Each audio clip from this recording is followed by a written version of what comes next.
In this video, I'll show you how to delete your Google search history using the Google app on your iPhone.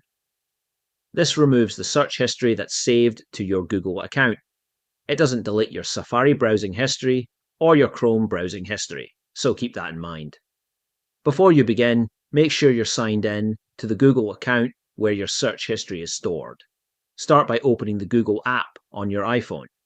Next, tap your profile picture in the top right corner of the screen. From the menu, tap Search History. You'll now see your recent Google searches. Here, Google gives you several options. You can delete searches from the last 15 minutes, delete today's searches, choose a custom date range, or delete your entire search history. Select the option you want to use. If you choose Delete All Time, Google will ask you to confirm before permanently removing your search history. Tap Delete to continue.